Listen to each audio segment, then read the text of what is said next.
It's your one-stop shop for great wrestling. It's the WrestleCopia Podcast Network.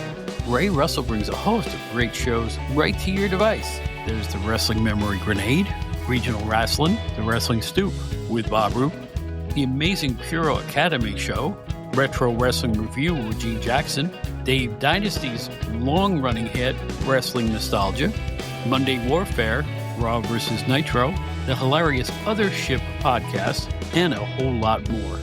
Great shows and great guests, but where do you find all this stuff? Really simple. Try logging on to WrestleCopia.com. As I like to say, it's your one-stop shop for great wrestling memories.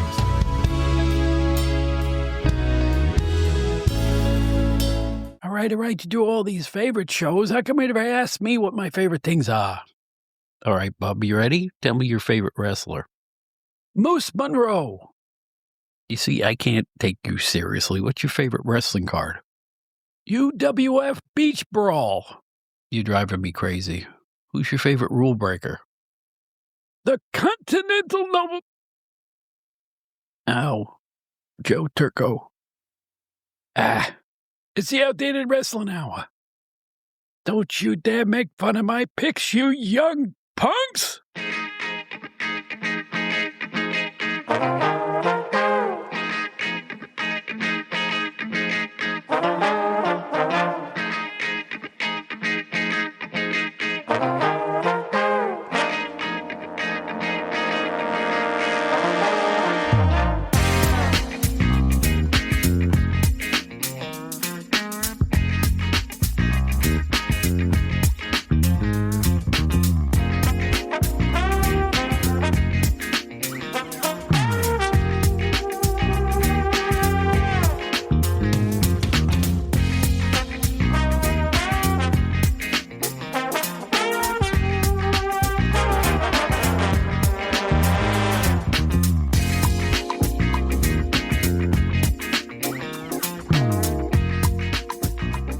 You all can't see it out there, but when I record one of these podcasts, Joe Puccio is full of surprises.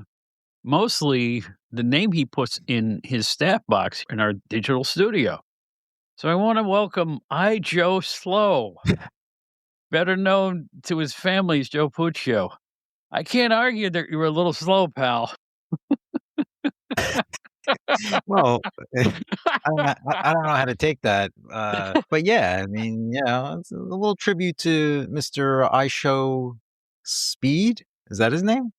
iShow Speed. Now right? I get it. It's a takeoff on iShow Speed. Yeah, because I certainly don't have the speed of Mr. iShow. So I'm iJoe Slow. That's wonderful. Well, anyway, hi, everybody. Welcome back to the Outdated Wrestling Hour. I'm Bob Smith. You remember me from my days with Pro Wrestling Illustrated. Joe here is the proprietor of GenerationXWire.com and a former wrestling newsletter writer. And welcome back. Our guest this time is going to be everybody's friend, Jammie Ward, and we're going to talk about his favorite things.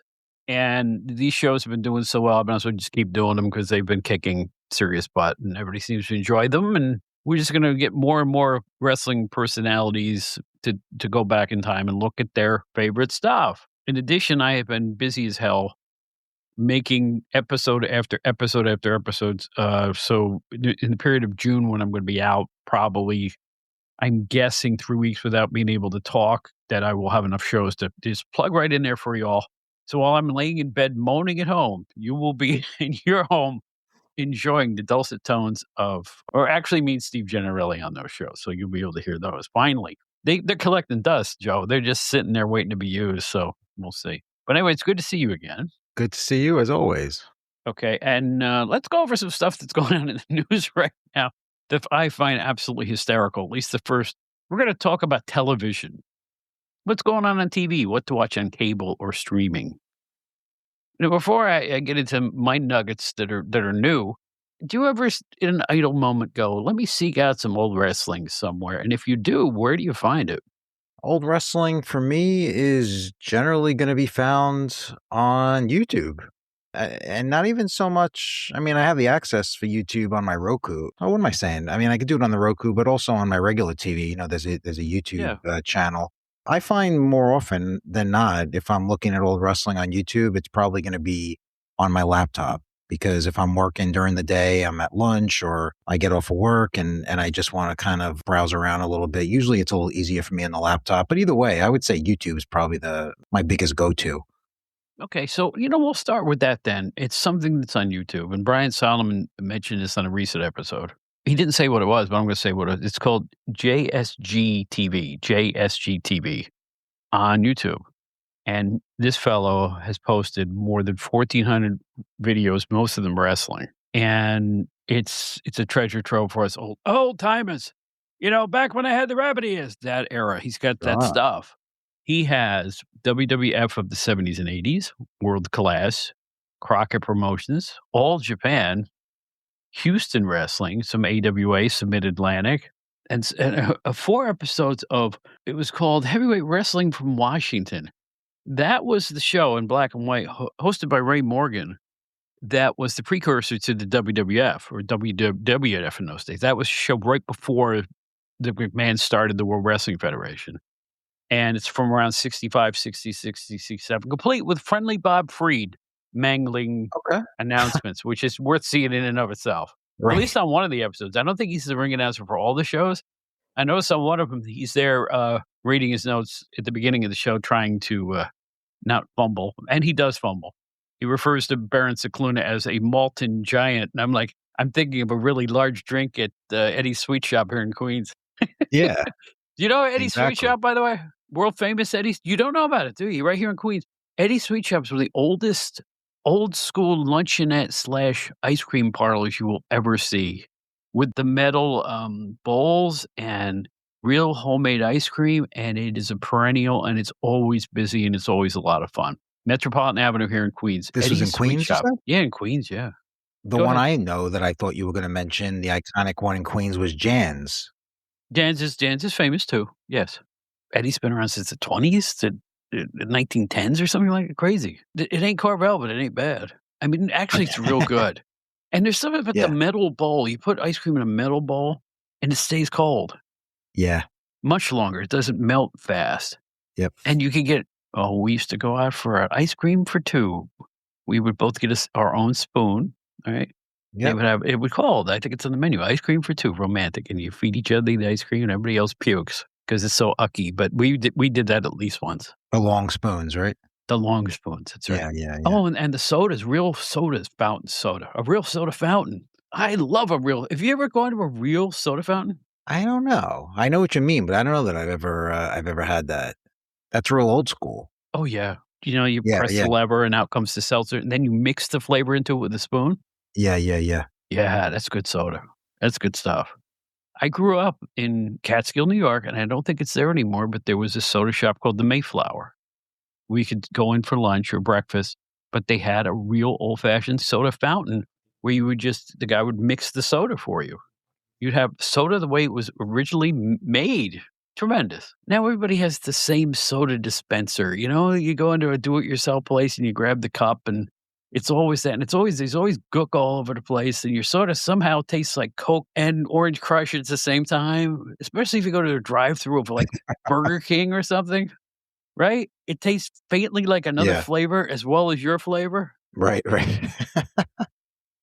By the way, on a previous episode, we talked we talked about Chipotle. You were right on the money. I think it's oh gosh, I knew what it was. We looked it up. Yeah, you have to order one of the items on the menu on your app at Chipotle. What was it, the enchilada? No, it wasn't an enchilada. It was a quesadilla, I think. The quesadilla, that's it. That's it. Yeah, Yeah. quesadilla. And we looked it up, and you were right on the money, and nobody's happy about that fact. Because I know a few years ago, they had a TV ad touting the quesadilla, right? How good the quesadilla was. Now you have to, practically make an appointment to get one. I can't call myself one, but if there are any quesadilla lovers out there or quesadilla experts, someone please tell me, what is it about the quesadilla that needs to be made in advance? What is so intricate about this Mexican sandwich, whatever you want to call it? Doesn't it have like a heated cheese in it or something? I don't know. I've never had a quesadilla. I'm a strict burrito guy. I'm burrito every time. Every time. I just love burritos. And I've never had a bad burrito. I love them. I love fast food burritos, real Mexican restaurant burritos. Are you a hot sauce guy? I am. Are I am. you have you even tried, what is it, Dave's Insanity sauce and all that stuff? I mean, No, I'm not, I don't know the different ones and the different levels of intensity and all that stuff, but I do love hot stuff. So I mean, I am, if there's ever something that they ask at the counter, they say, "Oh, do you want it spicy? Do you want some hot?" I usually say yes. It doesn't turn me off. I do like it. Yeah. what is it too about these people who like the hot sauce? Like, they could take the paint off your car. I mean, literally. Like, Trevor Noah was on this show where they eat the chicken wings and they try all the different Oh yeah, the hot di ones. and he went, "Oh gosh," one of them was so hot, he goes, "This is not food." And he's right.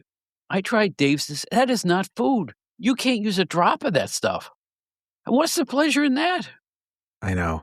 It literally burns your mouth. You start to literally cry. Tears are rolling down your face. It's so hot your face turns red. How is this fun? Yeah, I don't know. I mean, I'm not into that. I just like spice on my food. I always joke about this story. A buddy of mine years and years ago, he didn't realize that there was the mustard that you get at the Chinese restaurants, the yellow mustard that's really, really crazy spicy, the one that comes in the little cups. I guess it was in the fridge, and this is when he was like a kid or whatever. And he didn't realize that it was regular mustard. He just spread it all over a sandwich that he made. He took a bite. He literally saw stars. He said Yeah. his face, it's almost like he couldn't catch his breath. I mean, that's how bad it was. And, we laugh about it now, but I was like, that's I mean, that's awful. That feeling it must have been awful because I love the Chinese hot mustard, but it's like I use it sparingly. I dip a noodle in, a little piece of it. I spread a little bit on my rice, but I'm not pouring it on. When I was with PWI, one of our goofier fellow employees, who was one of the names, I won't say what it is, so I don't want to embarrass him. He goes, he's one of those guys. I'll drink this cup of Chinese hot mustard for Oh, $10. oh my God. Right. The whole thing, like it was like a 4-ounce serving. I said, "Are you serious?" I hand him the bill and he chugged it down. We didn't see him for 2 hours. He was in the men's room, just sick as a dog. And he finally saw him again. I said, "Are you okay?" He said, "Not really." And that was all he said. That was enough. Yeah, he said, "Not really. I don't feel so good." He was kinda useless the rest of the day, but he was one of those goofy guys, "Hey, I'll do something goofy. Hey, hey, Right, and right, and right. this time I'll drink this cup of mustard for $5 or whatever it was." And I gave him the money, and he drank it, and I'm like, Nope, not happening. That is crazy. It really is. We're joking about it, but that stuff is lethal, man. "It is." He just took this, chucked it right down, every bit of it, and I was like, "You fool." And, yeah, he shouldn't have done that. We came a long way off wrestling TV, didn't we? This is Oh, is that what we were we're talking about? Okay. yeah, we're talking about wrestling television. Friendly Bob Freed was the last thing I got in there. But one more time for everybody out there, it's JSGTV. He's got a lot of, if it is a he, there's a lot of stuff on there. It's great. It kind of makes up a little bit for the loss of the network. And I'm hoping by announcing that this thing is so cool that I'm not letting the cat out of the bag and they go chasing them for copyright infringement or something Yeah. like that. But it's on there now, so I got a right to talk about it. So listen, WWE, please, if you don't want to show your old stuff, let somebody else show it. If you don't care to show it, let them show it. Right? Hey, I agree. I mean, it's like, what difference does it make? If anything, it's Yeah. like it's more exposure for them. It's people watching their product. What do they care? If you are artistically just throwing out the stuff that was from the early days and other people want to watch it, somebody happens to have a dupe of it, who cares? It'll just point people to your product anyway. Exactly. I could see being strict about pay-per-views and PLEs and stuff like that and streams and pirating and things like that. Fine. I get it. They're trying to crack down on things like that as always, but something old footage, stuff that people, old time fans want to watch. I mean, who cares? I agree. I would agree. Except that I care and I want to watch it. 'Cause I'm old time.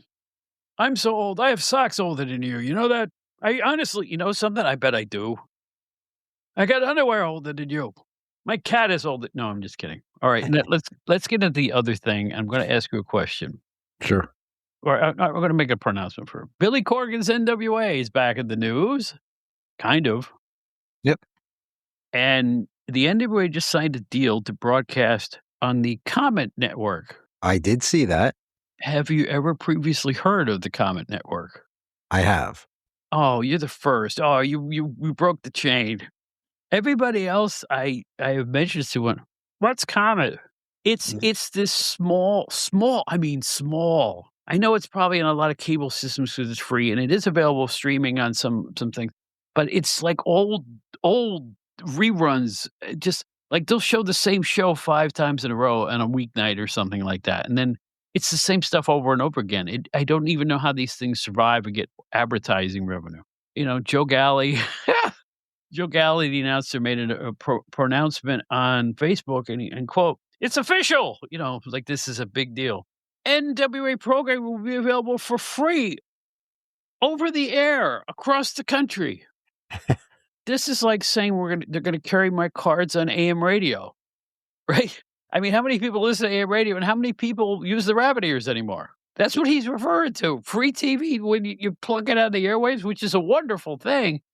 But can you name one person you know who does that? In 2026, can you name one person you know who does that? Oh, well, other than my parents, no. Wait. Your folks still have rabbit ears? Well, not the actual antennas that look like rabbit ears, and they don't get me wrong, they have cable. They have a cable system, but the point is they do have a small television in their kitchen that is only hooked up to the local Right. antenna. So they do Okay. have that. So it's probably the TV, the antenna's on the television itself, right? Yeah, it's like a little thing that they hang up on the wall that I hung up for them years ago, and basically they get like they get 2, 4, they get a Yes. couple of like random Yeah. stations. That's about it. Yeah. Probably 55 out there. Yeah, and stuff like exactly. that. Exactly. Now, here's the thing. The last time I saw anybody use rabbit ears was Greek Family Kitchen here in Queens, where the food is delicious and we go all the time. And they used to have a set behind the register that where, the employees can glance at it, that they used rabbit ears, a digital antenna. And it's actually some of the over-the-air stuff is digital. That is the last time I've ever seen or heard anybody use. They since got cable. So I don't know anybody. Maybe it's because I'm a New Yorker, but I don't know anybody that gets over the air. Do you? Other than your folks in the one set. I mean, it's No. passé. It's like Right. it's like listening to AM radio for music. Right. Yeah. That's the best way to put it, right? I want to hear my favorite tunes in staticky mono. Because I'm modern, my streaming service is also on my phone. I can take my cable TV anywhere I go. So I'm going to look up Comet right now and see what's on as we're talking because I'm modern. All right, hold on. Here we go. You know what's on right now? Stargate SG-1. Right. And then from 4 to 5, it's the classic series, The Librarians. Oh, there's 2 in a row. 6 o'clock, Grimm. From 6 to 7, Grimm. I have no earthly idea what Grimm is. Okay. That's on from 7 to 8, too. It's a double header. Oh, at 8 from 9, too. More Grimm. It looks like it's Grimm all night. 9 to 10 o'clock, a rerun of The X-Files. This is what we're talking about here. That's on for several hours, it looks like. Oh, yeah, it's going into the wee hours of the morning here. 1 to 2 a.m., The Outer Limits. I don't know what version of it, right? There are a lot of outer limits. So this is what we're talking about here. And then the overnights, I see some infomercials in the overnight hours. Let's see what's on first thing in the morning. Paid programming for hours. Oh, gosh. Oh, for hours, yeah. Then 8:30, Tales from the Dark Side. I think they're 8:30 in the morning? This is what I'm saying. Friday the 13th, Tales from the Dark Side. They show kind of like low budget horror fare, sci-fi stuff. Yeah. 9 o'clock in the morning, Xena Warrior Princess, right? All right. And that goes on for a couple of episodes. And then back to Stargate, and everything I just mentioned to you repeats tomorrow. So this is what we're doing. This is the level of programming. Yet someone on Facebook described that, boy, the NWA is doing great guns. They just signed with a major network. I'm sorry. I think it's because it's just that we live in a time now where it's kind of tough for these companies to get on cable, whether it's station that is not exactly the most well-known station, whatever. So I guess it's that we just are so used to every company popping up on streaming where it's like, oh yeah, you can find it online. Go to their website and watch it every Wednesday night on their website. So I guess it's that just because they actually have these quote unquote prestige of being on an actual cable station where you can go to your television and put it on, they think it's like a big deal. But you want to know something really funny that I'll mention? Literally the day that we're taping this morning, I got a text from an old colleague of mine who is a wrestling fan from way back, but not the current product. He really doesn't watch wrestling anymore, but he used to. And this is, I'm just pulling up the text right now on my phone. Hey, Joe, hope all is well. Someone just sent me this. Is this really the same Billy Corgan from the Smashing Pumpkins? He sends me a screenshot. Billy Corgan, frontman of the Smashing Pumpkins, president of the National Wrestling Alliance, struck a new TV deal. NWA Power will debut on Sinclair's Comet TV on Friday, May 1st. So I went ahead and told him, hey, what's going on? Good to hear from you. Yes, it is. Billy's a big wrestling fan. He owns the NWA. And then we got to talking about it, and he had no idea. So it's really funny that you brought this up by coincidence on the day that we're taping, where I heard from my friend here and he's asking about it. Because again, it shows you that the typical person is going to have no idea that Billy Corgan is involved with wrestling at all. But did your friend know what Comet was? That's the question. That's a good question, because that didn't come up. He sent me the screen grab, but he was more shocked that Billy Corgan was involved with wrestling. He didn't ask for that comment. Yeah. There you go. All right. Well, all I know is this. It's fine. It's all fine. I shouldn't be laughing, but again, when you're making major pronouncements over appearing on the same network that Stargate SG-1 is on, I can't get serious about this. It's like, how many TV homes are they going to have? I don't know if this precludes that they're already in the Roku channel. I don't think that's going to stop either. Probably not. It's just, you know what? It's not television. If it's not one of the, seriously now, if it's not one of the major, like USA Network or one of those networks or something of that level, or something, even the CW, they were on the CW app. Yeah, right. Right? Yeah. Right. Yeah, Right. big difference. They signed with CW. No, it was the app. Yeah. And it never took off, and it was off in a year, and it's kind of funny, it's kind of sad, and to me, this is the saddest part. I was the biggest fan of the NWA before the pandemic. I say it all the time. That show was great. When they had Cornette, when they had all those stars coming in and out, it was just entertaining as heck. New stars, young stars, all in a big pile. You had everything worked, and then the pandemic came and kind of shot them in the foot. Probably not their fault. Wrestlers splintered off and signed with other companies. You wouldn't have, I don't think you'd have LA Knight in the WWE for the fact that he left there. So I don't know what to say. The problem is what they are doing now. They don't have the level of talent. They just don't. It's not even close. It's not in the realm of what they had in 2019. And we saw a show last year. You and I together went to a show. Yep. And we had a nice enough time. But, very few of them are ready for prime time. You can dress it up with a nice theme song and all the color and all the music you want. You got to have the talent. Will you be DVRing this show on Comet? What? No. No. It's not a good show. You're not even curious to see if they maybe no. Once in a while, something. Once in a while, I'm flipping around in my Roku box and I see it there. It always comes up because I watched it once. It shows. Look again, it says, or something like that. And I will peek and I watch for 10 minutes. I'm like, what am I doing? And then I stop watching. It's really bad. All right. It's not a little bad or sort of bad. It's awful. Yeah. And, our friend Wrecking Ball Legursky works there, and I don't want to make him angry, but the show is not good. It just isn't. The live card was way better than the show is, right? The live card you and I went to was fine. Yeah. This is probably a lesson to be learned for even the bigger shows. If the TV show is not good, just wait for the pay-per-view or wait for the big event, because you don't have to watch all that effluvia to get to the good stuff. I know somebody who only watches WWE PLEs. He does not watch SmackDown or Raw, but he watches all the big shows. It's like somebody who only watches the playoffs in the NBA, which makes a lot of sense. That actually, I kind of disagree. Like, I don't know. I know a few people that do that as well, that just watch like a big show, and I don't know, like, I don't really get that.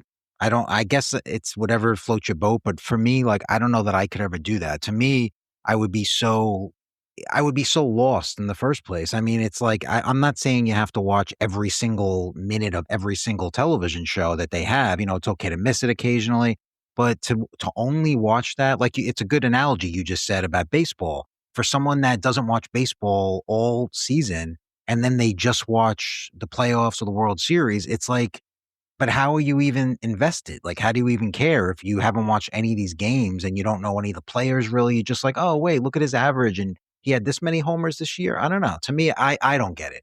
But wrestling is a pseudo sport. All right.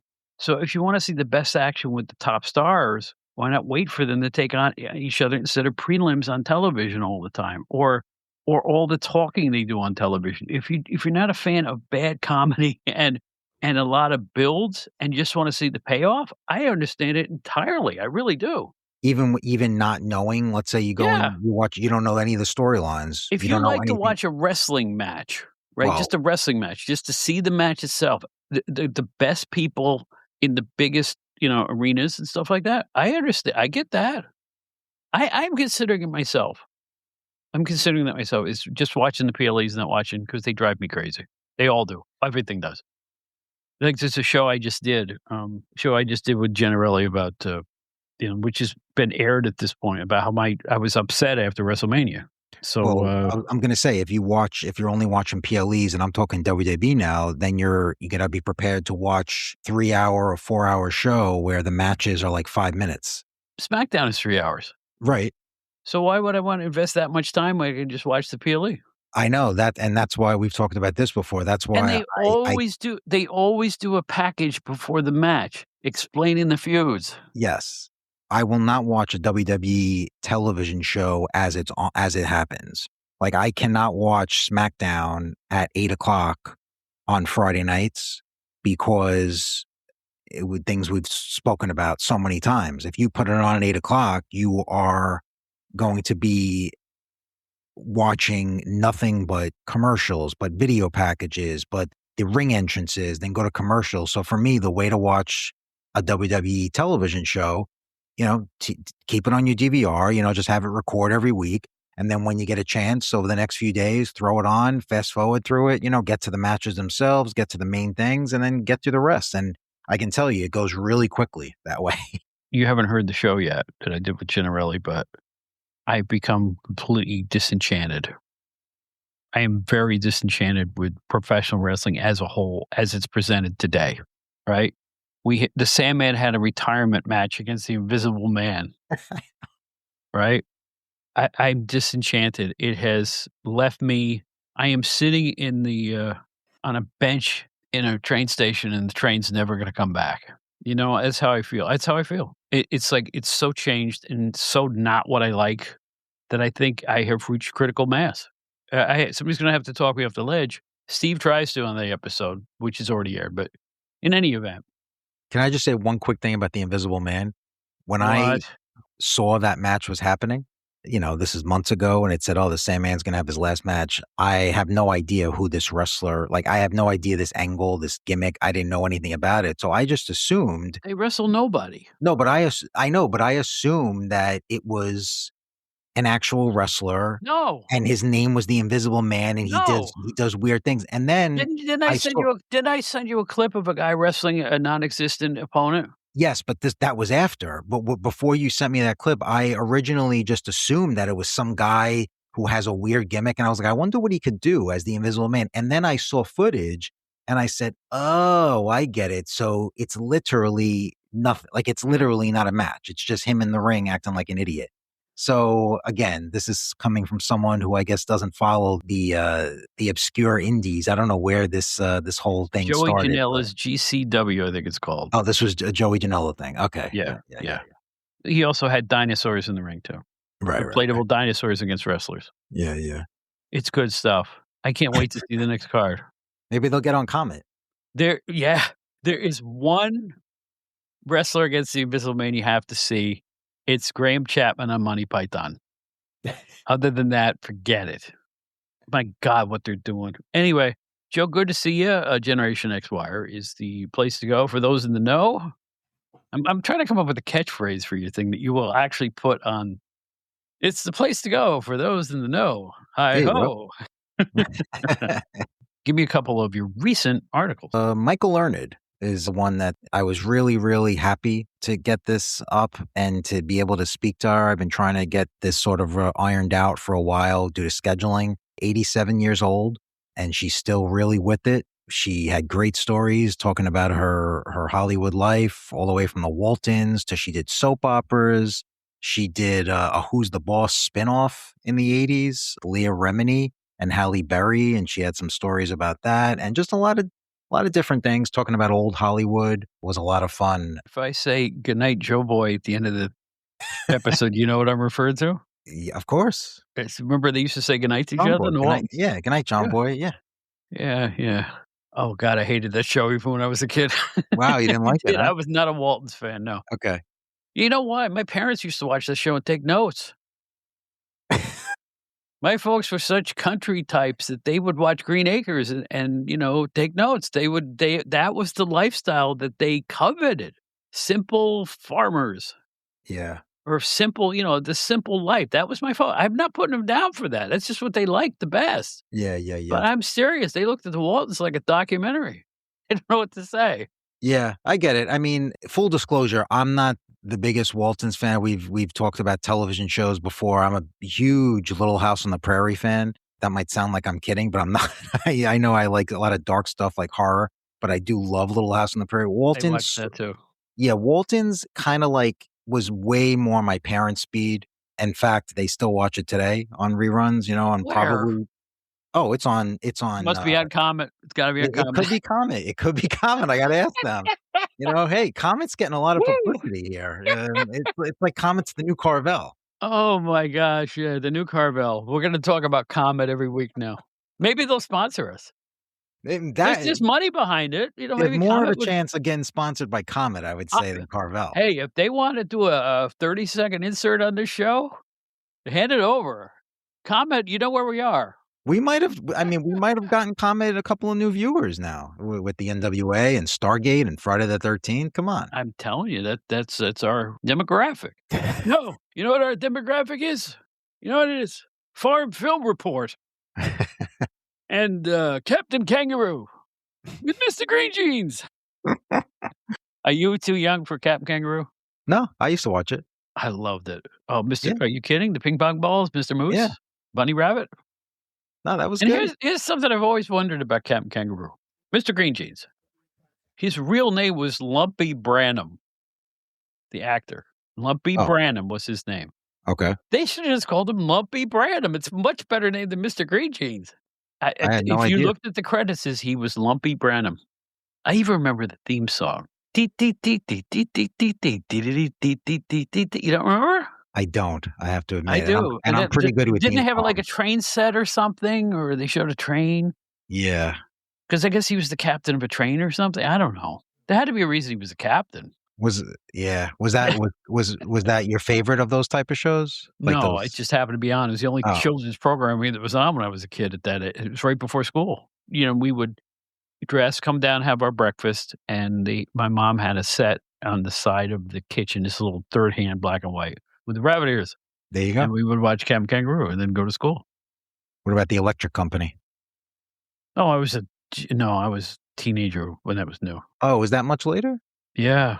Yeah. I thought it was the same time. Okay. It didn't mean I didn't watch it. I mean, who was the character that Morgan Freeman played? That cool guy? Remember that? Yeah. There was some stars on that show. Morgan Freeman, Rita Moreno. Go down the list. Bill Cosby. Didn't he do a revival of Kids Say the Darndest Things too, or something like that? That was years later, I think. But that's still Cosby, right? Yeah, I believe that was Cosby. Yeah. Joe, thank you for being here. It's always a pleasure. You look great. He looks great, by the way. He just came from the barber and he looks spiff. Thank you. He's spiff. He's ready to go paint the town. And speaking of painting, is your home finished? Yes, it is. It's we just finished. They just finished construction about a week ago, maybe a little less than a week. But it's basically done, and now we're just in the process of getting everything cleaned up and making sure everything's put away properly. Because obviously, you would know everything's all over the place when this is happening. But the brunt of it is done, and we love it. That's great. And I'll be over soon to pick up some leftover spackle. Yeah, and we'll have some Carvel Light. Can you tell the difference between the two? That's it. We'll be right back. We'll be right back with Jammie Ward. Hold on. Count to 6.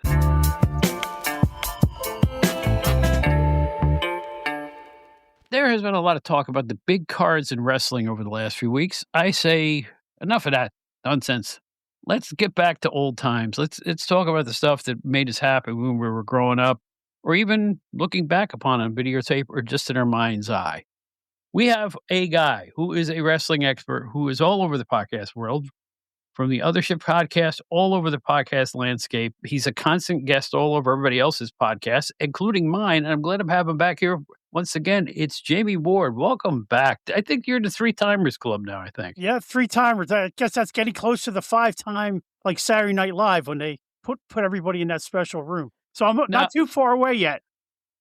okay, I'm going to get everybody the red jacket for doing this, but I can only afford GI Joe jackets, so you're going to That's all have to right. you have to get it let out a little bit, So Hey, I got a granddaughter. I could put it on my granddaughter's Barbie doll and Ken dolls. there you go. That's perfect. So here we go. We're gonna just talk about your favorite things. First of all, how you doing? How's life? What you been up to? Life is great. Been retired off about a year now, and just enjoying running pop daycare, picking up the grandkids. I have been home for a little bit every day. Take them to preschool, pick them up from preschool. So they're keeping me young. Man, well, you and I are probably you're the first duo we've had on the show that has recently retired. I have too, and I don't like it. I have been involved with three of the biggest things in certain fields 3 times.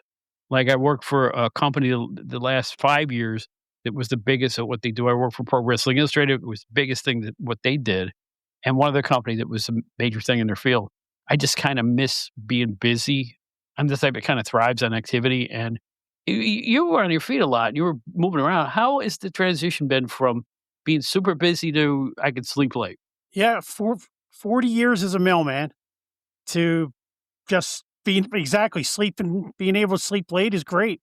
I can stay up and watch sports all night long, Yeah. wrestling, baseball, basketball, hockey, no matter what it is.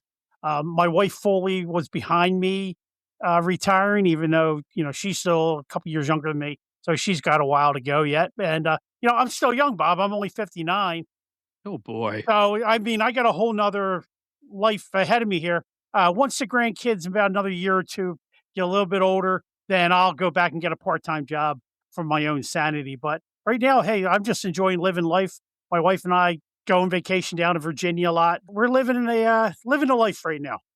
Yeah, I agree with you. I am working on a book, so that's keeping me busy too. But it's a situation where I've worked since the '70s, man. It's a long. I'm older than you. I mean, I'm just to stop cold like I did is a weird feeling. The first thing you do is feel guilty. I hate to say this. Did you feel that way too? The Yeah, day you retired, did you go, "This isn't fair. Everybody else is working and I'm not. How does this work?" How did yeah. you feel about it? It took me a couple weeks. I just enjoy just vegging after working. I mean, I worked hard for 40 years, walking 10 miles a day with 25 pounds on my shoulder constantly all day long. And then I just basically just sat around and got my body back for that first couple months. But, I do get the itch to get back to work. One of the things that is taking a lot of time is this podcast and stuff. I mean, this is, to me, as an old school wrestling fan, much like yourself, since the podcasting has come along, I actually have people I can talk wrestling to, face to face, even though we're not in the same room, just being in different rooms and being able to talk wrestling, whether it be old school or present day, it's just one of my favorite things to do. So whether, it's your show or Tony Richards or John McAdam or Ray Russell's tons of his shows or my every week spot on the other ship, I just love talking wrestling, Bob. And, I'm thrilled to be back on with you. And it just keeps me young and keeps me going. Well, I'll tell you what, since I started this thing, I'm kind of a perfectionist and I am entirely self produced. Everything you hear on the finished product, I did it from the mixing and I get the thing mastered and I go put it through its paces. I do the editing myself. The edit for a 1 hour show, it probably takes me 3.5 hours to edit it. And I want to do it that way. And I don't use AI. I use the old fashioned, I hear this system and then I cut it out when I hear something wrong. And I love it. I've been enjoying it. I went to school for communications, and I never had the opportunity to be on radio, and this feels like a late bloomer thing for me. It's like I always wanted to do this sort of thing, and now they have our opportunity to do it. It's been so much fun. But my point is, it takes about 25, 30 hours a week, every week. So let's have some fun in this All part-time right. job. It's Jammie Ward's favorite things. And I got about 15 questions here. Take your time answering. Nothing personal other than your social security number. And here we go. All right, ready? What kind of wrestling you grew up watching? Were you a WWF person? Since I'm just outside of Philadelphia, I grew up watching the WWF. I started kind of watching around 74, 75, 76. Every once in a while, I'd catch it. But then in 1978, cable television came to the neighborhood, Mhm. and the kid across the street actually got cable television before my side of the street did. And I went down his house a lot.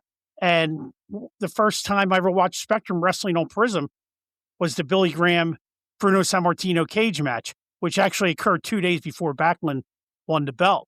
And then after that, I was down his house every single month to watch that.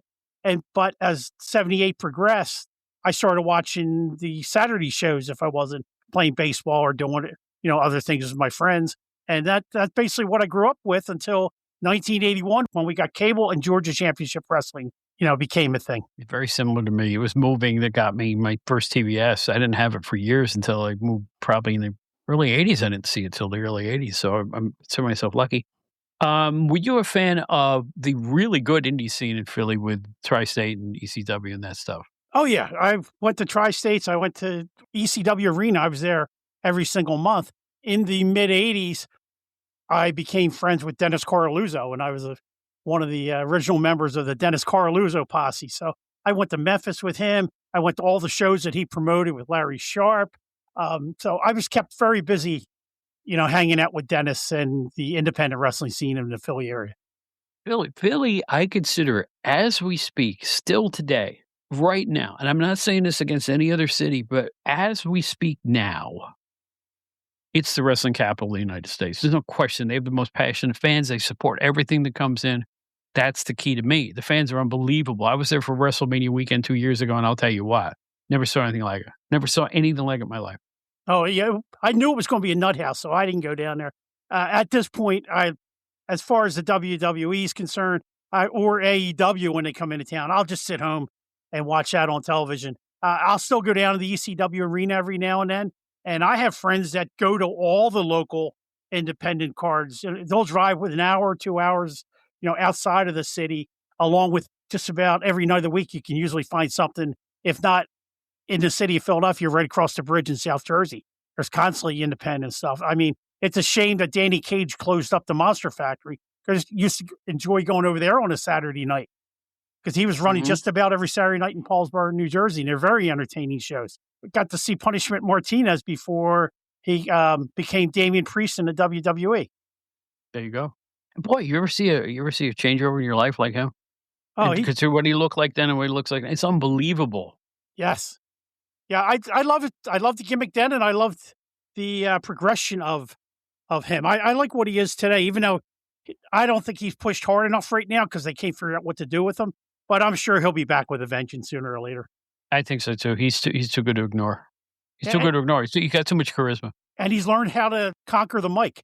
That was his weak spot in the beginning, was the interviews. But I think he's qualified to do the interviews now. I'm glad you said that because he's great. He's great now. He's a very unique countenance. Nobody has a voice like his, that baritone voice of his. He's great. Oh, yeah. That real dark voice. Yeah. Judgment Day, even though he's not Judgment Day anymore. And he's really natural. He doesn't sound like he's making stuff up as he talks. So it's like, you're right. He's the gem that they are not polishing enough.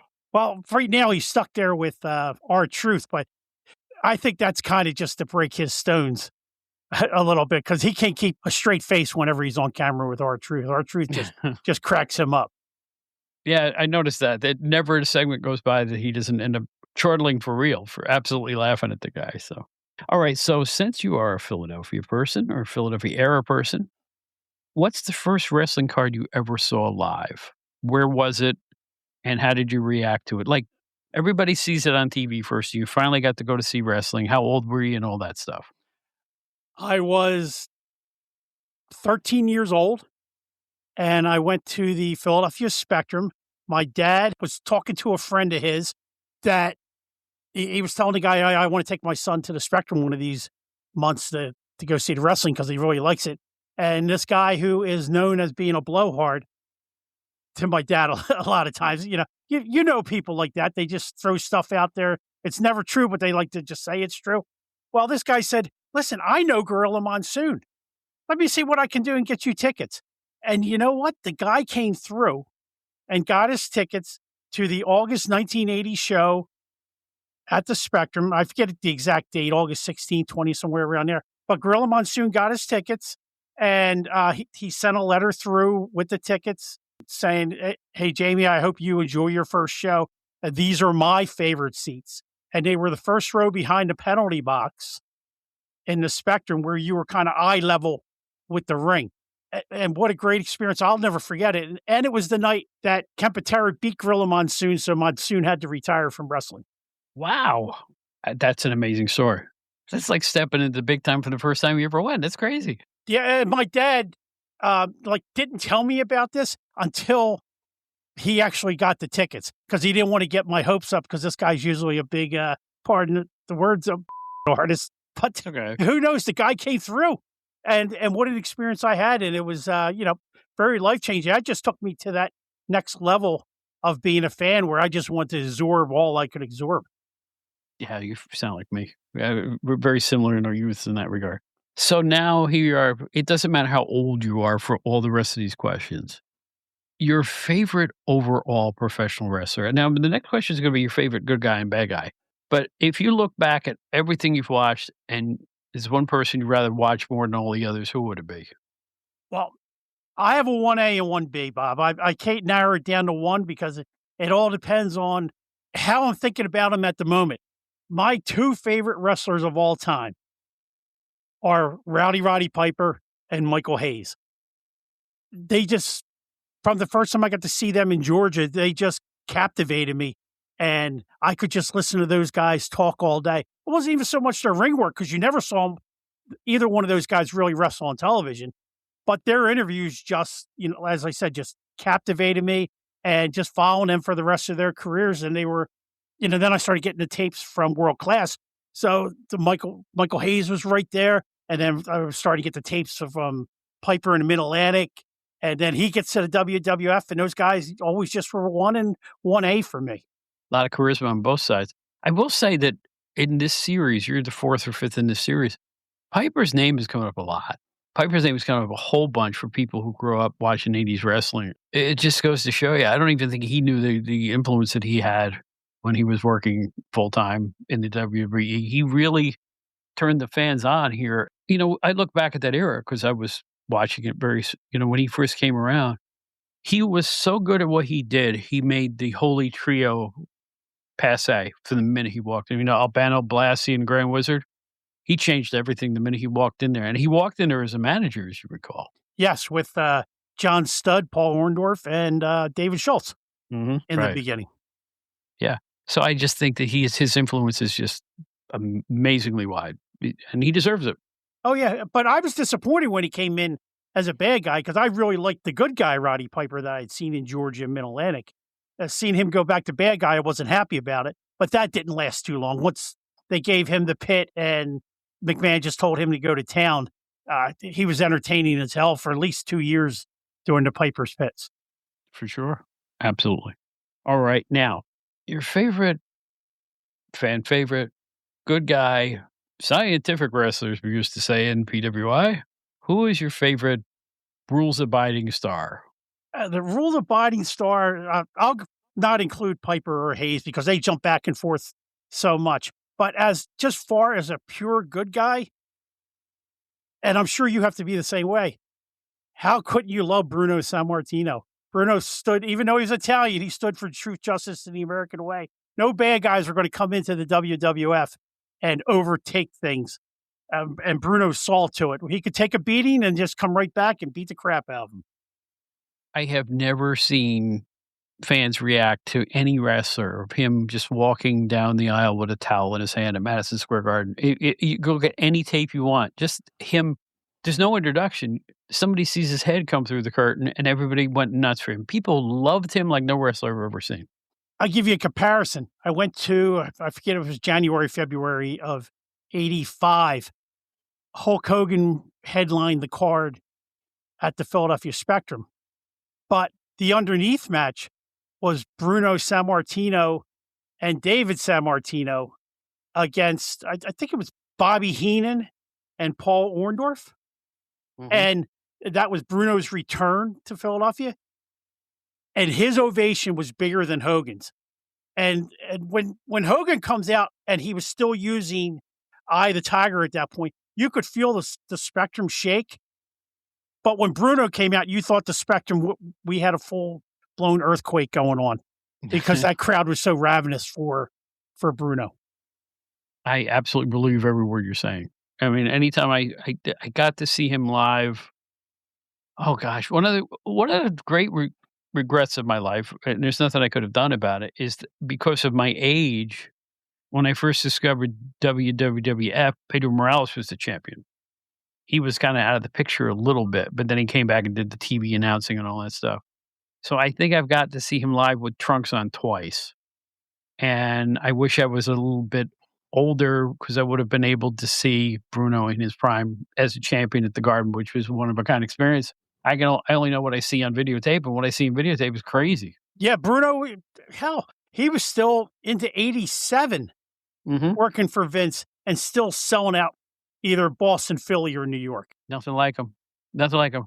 And I just hope that the passage of time doesn't make his memory erode at all, because he's such a cog on East Coast. He was just it here.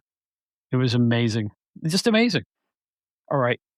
So Bruno's a great choice, obviously. He's another popular pick in that category here, but your favorite bad guy, or the guy you hated the most, or the guy who made you go, get him. Who's your favorite villain to watch? The guy that, as I grew older, I grew to admire the guy, looking back at everything that he had done. But growing up, Captain Louis Albano. Was there any guy you wanted to see get his butt kicked more than Captain Lou? His constant interference in the matches. I mean, Blassie and the Grand Wizard barely ever interfered. Blassie would interfere, but Albano would blatantly interfere. And just seeing him get that one-on-one match with Larry Zbyszko in the Spectrum, waiting for Zbyszko or Tony Gurria or anybody to get that one-on-one where they'd beat, Albano to the pulp in about 3 minutes. Albano would do the blade job, which I didn't know was happening at the time. And then Albano would run out. But, that feeling of just seeing Albano get pummeled, that was an awesome feeling. And then when he actually turned face there at the end of 84 into 85, a lot of people didn't like it, but I enjoyed it. I really enjoyed Captain Lou as a good guy. He was an original character, because I don't think he was that much of a character. I think there was a lot of the real Lou Albano and Lou Albano, if you know what I mean. That's what I've heard. Bill Apter knew him really well, and he famous for his unbelievably intense blade jobs that would just. One time in the mid-70s, he did one, and he did an interview in the Albany area where his face looked like a pizza. There were scars all over it. And later on in more recent years, I talked to people who were historians, and he did this legendary blade job. I think it was in a tag team match against Gurria and Zbyszko, where he just went nuts on himself. Of course, he did tip the bottle down again, according to legend. And apparently he overdid it to such an extent that even these guys were revolted by it. Yeah. And I believe it was Bill Apter that told me one time that it wasn't uncommon for Albano to get fired at least once a month, and then go back to Vince, and Vince would bring him back. Vince Senior, that is. But you're right about the heat he got when he, every few months, right, there'd be Albano versus somebody that he wronged, Gorilla Monsoon, Pat Patterson, somebody would get a match against him. Great. It was great. It was great. But here's the thing, and I heard Albano talked about this after he retired.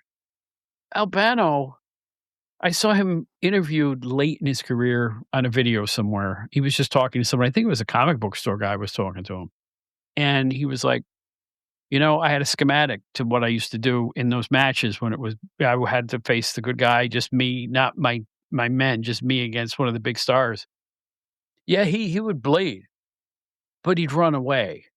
He wanted people to be a little dissatisfied, even though he got his ass kicked. In other words, you rarely saw him pinned. He would get cut up turn into a coward and run back to the dressing room. I can't tell you the number of times I saw him just run back to the dressing room after he got beat up. Very rarely pin. That was his idea. Never give them exactly what they want. So the next time he does that match, they'll come back and maybe this time they'll see him get pinned.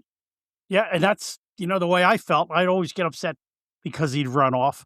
But you'd also get the satisfaction of seeing him get the crap beat out of him. Yes, and a lot. And a lot. Or when he'd be into his 6-man tags, usually with his tag team.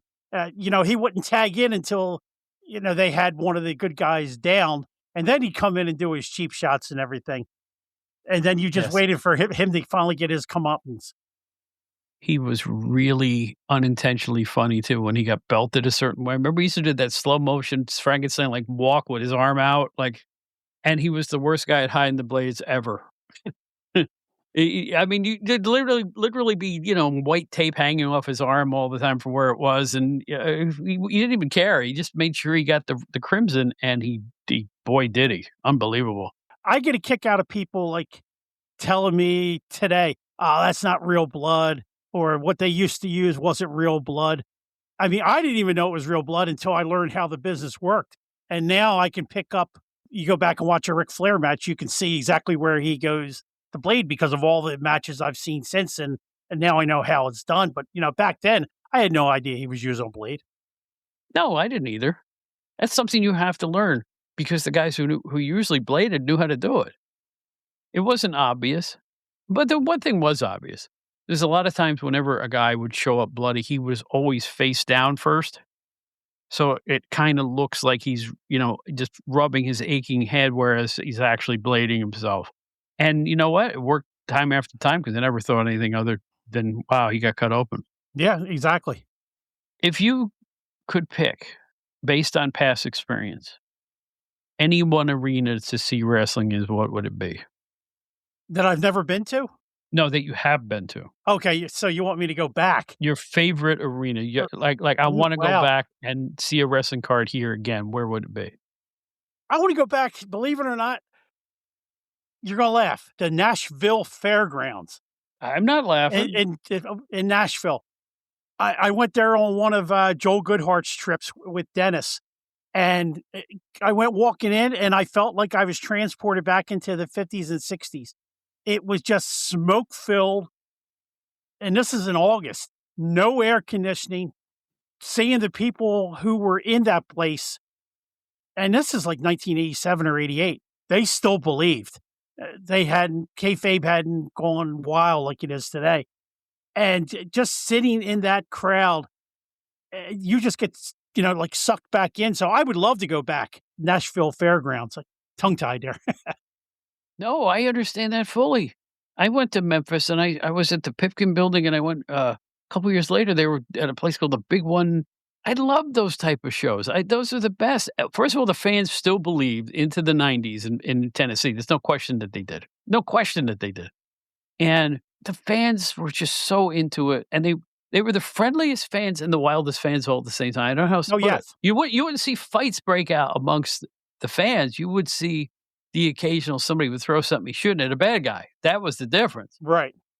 Yeah, it was kind of like a comparison to me would be the movie The Blues Brothers when they go into the country western bar and they got the chicken wire in front of them as they're throwing the beer bottles at them. That's what this event, because they were throwing all kind of trash in the ring at the bad guys that night. Poor Downtown Bruno got doused with a beer. Really? Yeah, I would have wasted my beer on Downtown Bruno, but somebody did. Oh, do you remember a couple of the matches that were on that show? Oh, I remember the talent. It was like Bill Dundee. What was his former part? George Barnes. Bill Dundee against George Barnes. Downtown Bruno managed Goliath, who later became a Moondog, I believe. And Big Bubba, who was Tugboat. Right. We're on that show. Jeff Jarrett and Billy Travis against Pat Tanaka and Paul Diamond, I believe, was on that one. Yeah. And I'm trying to remember who Lawler faced in the main event. I'm drawing a blank on who he wrestled with, but there's actually a funny story that goes with that one. Like I said, I was with Dennis, and we were supposed to meet Lawler in some parking lot in Memphis, And like at 5:00 and 5:30 comes and Lawler's still not there. And Dennis says to us, "Oh, come on, let's just go. Let's just leave him." Myself and Brian Hildebrand were saying, "No, Dennis, I don't think we should go." So Dennis decides he's going to go. We drive to Nashville, and we're there. And about 15 minutes later, here comes Lawler in, and he just goes off on Dennis. "What the hell did you leave me for? I told you to wait for me no matter what." And Dennis turns around and points, "Well, these two guys wanted to leave. They didn't want to wait for you, Jerry." And So how did Mr. Law, who I know, by the way, how did Mr. Lawler react to that comment? Well, once he got that, he like looked at Dennis and said, "Okay, Dennis," and then he walked away. He knew it was Dennis didn't want to wait for him. Right, right. He didn't give us any grief. Dennis Coralluzzo was part of one of the funniest Memphis angles I ever saw. It must have been around that time because Dennis made some tapes with Fred the Elephant Boy from the Howard Stern Show and his brother. And they ran an angle in Memphis, somewhere around 91 or something, that Mr. Coralluzzo was accusing Jerry Lawler of being, and they didn't call him Fred the Elephant Boy because I don't think they had the Howard Stern Show on in Memphis on radio at that point. So they were all East Coast guys. Nobody had ever seen him. I think Dennis was playing an attorney and he was representing Fred the Elephant Boy, his brother, because Jerry Lawler was their illegitimate father. And the Elephant Boy's going, "Come back, Dad. We miss you already." It was so funny. I mean, it was like, because I knew who these guys were. I knew who Dennis was. I knew who those guys were. I knew Fred a little bit personally. And it was like, I was like, holy smokes, is that a riot? Because you know what? That was the beauty of the territories. They could bring East Coast guys in. Nobody knew who they were, and they could get away with it. Yeah. I remember Dennis started, I think it was around 86 or 87 as the lawyer for Bill Dundee. It's something against Lawler. And then Dennis didn't go back until like 90, where he does an angle in the Mid-South Coliseum. I'm actually in the ring with him for the angle, just standing behind him, like his security, where Dennis says that he represents the estate of Andy Kaufman, and they're suing Lawler for wrongful death. And they pelted us with trash. But the angle never went on any further than that. It was like a tryout the one night to see how Dennis would get over. But, he brought Dennis back, as you just said, the lawyer for the illegitimate son. And then Dennis was back a couple other times after. Him and Lawler actually got along. But Lawler also knew, exactly how Dennis was. Well, people forget that Jerry Lawler, around that period, was a road warrior on weekends. Like he would be in Philadelphia one weekend, he'd be down, another city. He would travel. He would, but even when he had the AWA belt, he was all over the East. I saw him plenty of times here in the East Coast. Yeah, he was like the last traveling AWA world champion, anyway. For sure. Yeah. In fact, we put him in the PWI top 10 as number one issue, much to the chagrin of the NWA at the time. We felt he deserved it because he was in Continental and Tri-State or whatever he was up here. He was all over the place within a month's time, and we thought that's what a champion should be, defend everywhere. And of course, the combined attendance at all these arenas was less than one, MSG card, but the fact was it was a logical reason to make him number one for at least 1 month as AWA champion. So, and he would have made a great NWA champion. He would have. I'm surprised he never was. I'm surprised Lawler didn't somebody in the NWA, because he could have defended everywhere. That's the beauty part. Yeah, I've heard they got close in the 70s with him possibly getting it. But, once Crockett got hold of it, it was very doubtful that he was ever going to get that run. But even right after the Andy Kaufman thing, he probably could have gotten a run. Oh, you kidding? Yeah. I'm surprised nobody latched on to that. Well, their loss. Yeah, absolutely. All right. Your favorite match. It could be in front of your own eyes, on television, a house show, a pay-per-view, doesn't matter. If you could relive in your mind's eye one match again, the one that you look back and go, that's the greatest thing I ever saw, what would it be? Yeah. I'm going to whip out on you here. I got a 1A and a 1B, and it's actually the same match. The Sergeant Slaughter, Pat Patterson alley fight in New York and in Philadelphia that occurred 4 months later. In my mind, the Philadelphia one was slightly better, but they're still the two greatest matches that I ever saw because they were completely different than anything I had seen up to that point. You Right. know, that wild brawling, the blood, the action was like nonstop in that, and Patterson was over so much, and Slaughter was hated just as much as Patterson was loved, and Mhm. so both arenas, and I saw both live on television. That's even the better part. But I always enjoyed the Philadelphia one just a slightly better, but they're still one A and B. Matter of fact, I haven't watched them in about 6 months, but every 6 months or so, I'll watch them back to back because I just love them that much. They are unbelievable, and I'll tell you what, for that era, that stuff was way more violent than anything you would see at a WWF card during that period. I mean, you would see some tough action, don't get me wrong. You know, Patterson, whatever he did, even when he was a heel against Backlund, he was pretty rough.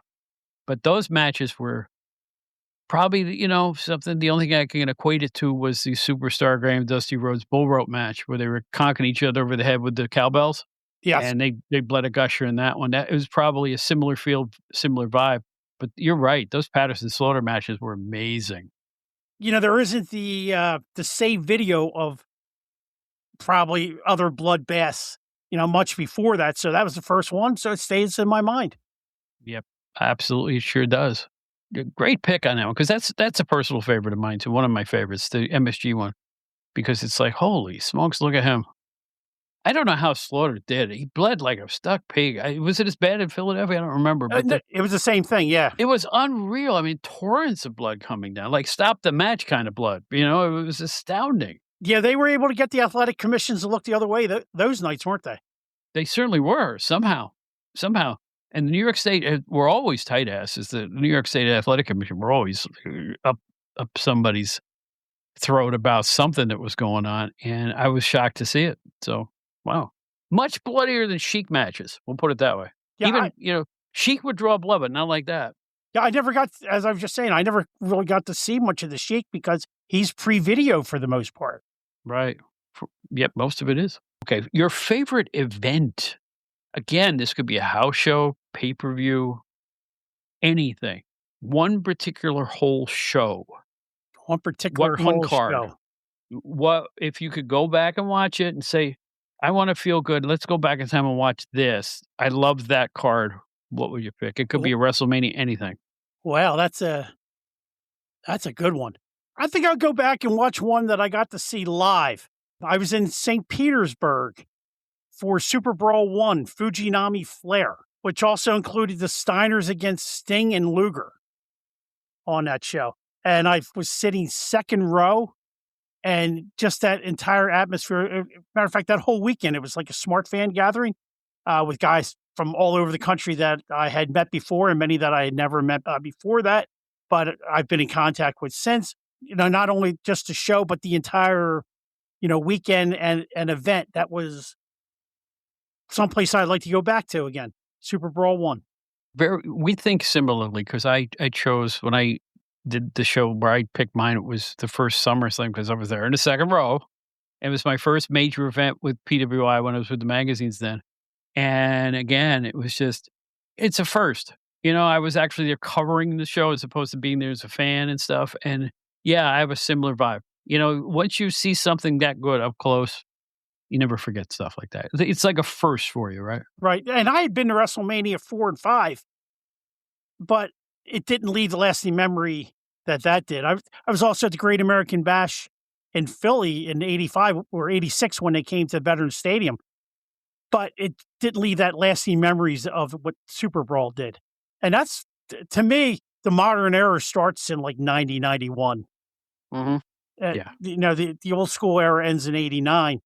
And so for me to say something in the modern era, that's actually a big compliment. It absolutely is.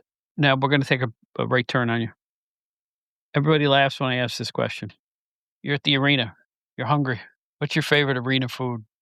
And it doesn't have to be at a particular arena, but if you're at an arena or if you do have an arena where you had a favorite dish or delicacy or sandwich or whatever, what would it be? Because I know what mine is, but I want to hear what yours would be. I'm very easy. I was just like a hot dog and hamburger kind of guy when I went places, or like that Nashville Fairgrounds that I mentioned, where they were cooking the French fries in like a trash can. and they were just Mhm. dipping into the trash can, pulling the French fries out. But they were the best French fries I ever had in my life.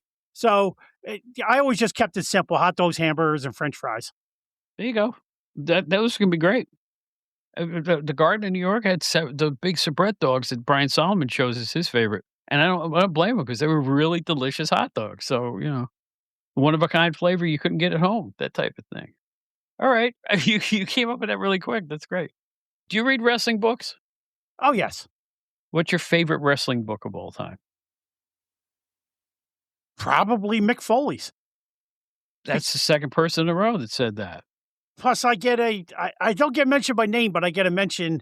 I know he was talking about me in the book. One thing about talking about a ride that he got in Philadelphia, and they were going over a bridge, and we were talking about Mil Mascaras, his Mil Mascaras match, and he talks about that, real quick in his book. Being the attention whore that I am, I know he's talking about me, but not my name in that.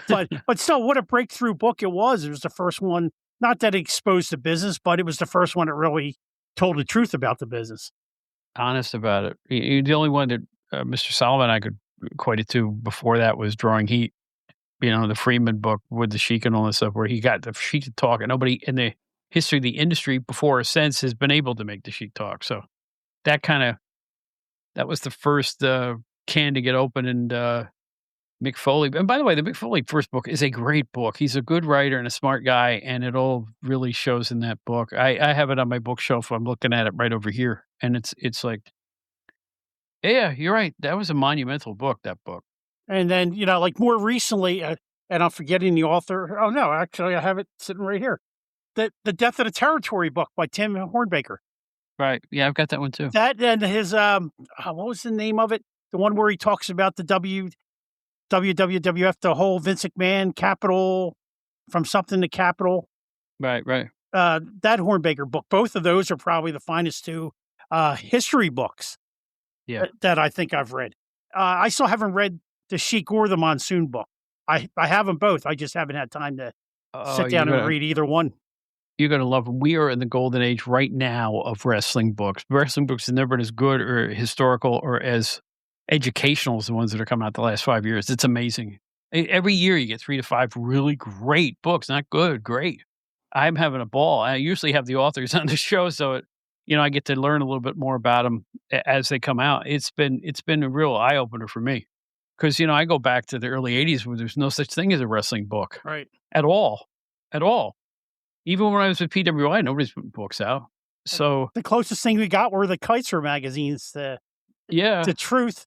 I mean, your PWI magazines were angled at a different direction where you were working with the promotions, where the Kaiser magazines were kind of more independent. And, sometimes they actually crossed that line and gave you a little bit too much truth. Okay. And that's the next question. Go back to your youth. Favorite wrestling magazine, and I will not be insulted if it's not one of ours. It's not going to be one of yours. Sorry, Bob. Okay. All right. Okay. That's all right. Either the Wrestling News, the Wrestling Review, or he had a third one. The name's just escaping me. But I first got those in '79, and where was those Kaiser at that point? Yeah, I believe they were Kaiser. So then it would be the Ring Wrestling would be the third. The Ring Wrestling. That's the third one. I mean, when I first started reading Wrestling Review, that was owned by somebody else, but Kaiser bought that in like 79, 80, somewhere in there. But, I was a subscriber to both the Wrestler and Inside Wrestling and the Sports Review Wrestling. I got those from 78 all the way up to 84, but I always enjoyed the Kaiser magazines because it gave that different view. And like the one time, they had a picture of Tito Santana in there, but next to it said Richard Blood. They also had a picture of Sterling Golden, and it said next to it Hulk Hogan, which you didn't get that kind of info in the After magazines. But you got that kind of stuff in the Kaiser magazines. It's true. And you know what? I'm going back to 77, I think it was, when the Executioners were the WWF Tag Team Champions. And it listed in brackets next, it said the Masked Executioners, and it said Killer Kowalski and Chuck O'Connor right there in the agate pages in the back. I was floored. That made me a fan, and they were my favorite wrestling magazines growing up, was the Norman Kaiser agate pages. right? The And stuff in the back. Yeah. the programs. Yes, he did. At the Garden and everywhere else, yeah. But here's the thing, I didn't really care so much for the articles, it was the stuff in the back. I loved those pages of results, results, results. I just love those. Results. And then, when I get up into 82 reading that stuff, that's where, I finally get a VCR. I'm reading about people that want to trade tapes. And actually, before that, I was reading about the newsletters, and I subscribed to, or rather, they were called bulletins back then. Right. And I would just send my dollar in a self-addressed stamped envelope to different people, and they'd send me their bulletins, and I would continue to do that. And then once, videotape trading started going along, I had my ad in the back of those magazines along with seeing others and then sending letters to them because we didn't have the internet or you didn't have phone numbers to call because it was long distance. So you didn't do that too much back then. As a matter of fact, Brian Last, within the last 2 or 3 years, I was going through his wrestling news files and found the original letter that I wrote to Norman Keitzer for my advertisement in his magazine. And he sent me a copy of it. Wow. Which was pretty neat. That, that's like going back in the time tunnel. It really is. That's great. All right. Today, yesterday, doesn't matter when it was, do you have a favorite female wrestler? I'll have to go present day with that one. Becky Lynch. I've just enjoyed her character since she was in NXT and the involvement of her, from that original where she came out dancing to the Irish music into the last kicker, into the man, into the present day psycho bitch that she is. Yeah. Where she portrays rather. I've really have gotten behind, the Becky Lynch character. The only time I didn't like her was when she came back at SummerSlam a couple years ago against Bianca in that short heel run that she had. I just didn't buy it. This time around, I buy the heel turn, but I think she is everything that, women's wrestling has evolved into, and she is the poster child for that. There you go. And I'll tell you what, I asked this question, and I'm getting all recent or current stars. There's a reason for that. Women's wrestling's never been as good as it has been the last 10 years. It's not even close. It's not close to what they used to present. It's so much better now. I mean, Wendy Richter was a breath of fresh air. Right. When Vince, first pushed her. But I remember, like, one of the first times I saw Moolah, I couldn't stand that woman. How the hell is she the champion? She's miserable. And then, and then just getting to watch her over and over again. I couldn't stand her, but I did like, and what teenage boy didn't like Princess Victoria? You make a good point there. Yeah. Yeah. Right. Oh, there's a name for the past. Right. She was I remember now I wouldn't call her skinny, but she was like, she was in really good shape, first of all. Yeah. Her and Velvet McIntyre. Right. Yeah. She was in excellent shape. Like, not the usual Moolah look where they kind of looked like they got hit in the head with a safe and their legs expanded. It was like all the Moolah's wrestlers were kind of built like Moolah, but Princess Victoria was built like an athlete, like a gymnast or something like that. Yes. And she wasn't a bad looking woman. And if somehow she could have ventured into the valet era, she may have gotten over just based on her looks. I'm not the only guy that thought she was as a teenager, thought she was a good looking woman. Well, there you go. Yeah, well within your rights. Okay. That's why they were there. Remember the the newspaper said sometimes they'd feature the women's, it would say girls going across the top, and then they'd list the names. So that's how they promoted them back then. All right, here's one. I know that my favorite territory didn't hit me till I was with PWI, but what's your favorite territory of all time? Like, if there's one territory you could watch all the time, what would it be? Is it what you grew up with, or did something, catch you in your later years? I mean, it'll always be WWE because or WWF, whatever the hell you want to call it, because that's the one, that we grew up with. I mean, looking back, their television didn't age well, but the product does get better as we go along. But still, I'm still in love with, and this goes back to when I started getting some older tapes, Georgia Championship Wrestling from 1980 through the end of 83. Because in 84, you can see the downward slide starting. But no, you know what the hell? Right up to the end of up to Black Saturday. So 80 through Black Saturday with Georgia Championship Wrestling, because you never knew. You never knew who was popping in each week. Oh, okay. So you're picking that territory? Yeah. Or? So yes, I'm picking Georgia. Okay. Yeah. Hey, listen, a lot of fans of that era. A lot of fans of that. Thank you, too, to the expansion of cable TV. We never would have seen that stuff. Right. I mean, one week there's Playboy Buddy Rose and Rip Oliver. There's the next week it's Terry Funk. Next week you got Gino Hernandez. You got Tully Blanchard showing up in '93 out of nowhere. It was just a wild show. You never knew who they were sending in next. Plus, it was the show that made Ric Flair. Smartest move they ever did, sending Flair. I think Ray Russell and I counted his first 10 weeks as champion. Every Saturday morning, except for one, he was live in the TBS studio. Didn't always wrestle, but at least was there for an interview. Yeah. Getting him over to that national crowd. If you like variety, that was the organization, because, they all came there. Right. Sometimes they wouldn't stay long, but they would come there. You'd see them. They'd get their one match, maybe in one arena, and go off. It was like a melting pot of everybody from every place. Yes, it was. I mean, heck, in '81, Chris Kanyon shows up, who ends up being King Kong Bundy. There you go. Chris Kanyon. Is that what he called himself? Yes, you're right. It was Chris Kanyon, because, he worked under that name in the early WWF with a full head of brown hair, too. And he still had the hair when he showed up in Did Georgia. He really? Yes. He had hair when he first went to World Class, and then lost the hair. I think it was a hair match. Yes, and then he became something else Bundy. I just did a thing about him, but it wasn't King Kong at first. It was was another name. Yeah. Because they built him from Alaskan. I forget what exactly. Yukon Bundy or something. I forget what it was. What I love is that there he was as a prelim guy in '81 with a full head of hair. When he came back bald, nobody knew who he was. Same guy. But, and then he had, a manager at that point, and they pushed him pretty heavy by the time he got back. It's because he cut his teeth in the organization you just said. Yeah, exactly. All right.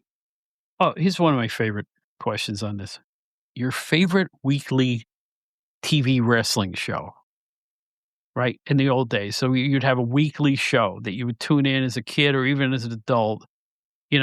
Older fans look at the 605, younger fans look at the syndicated show where they grew up. If you could go back and watch one series, what would it be? I want to see Memphis. Yeah, baby. Because that was the first territory that I ever got tapes on a regular basis from. And they would usually be best of tapes, but it was best of, each week. Everything that happened January 1st, everything that happened January 8th, just the highlights and interviews. They would cut out the boring matches. But yeah, I would love to see like Memphis from the time that Lawler gets hurt. I think that was in '79 where he breaks his leg playing softball, all the way up through '89. I'll take the whole decade of the '80s. Even though it drops off in the second half of the decade, but there's still some good stuff. But yeah, I would love to see that episodic every single week. I'll tell you what, one of the best things about working at PWI is we had tapes from every organization. And to get those in every Monday morning, like we used to, and I would take them home and watch every frame, and I immediately fell in love with Memphis. That show, the Channel 5 show, at that point, they had either Lance or Dave Brown as the full, because Lance got hired by the NWA at that point.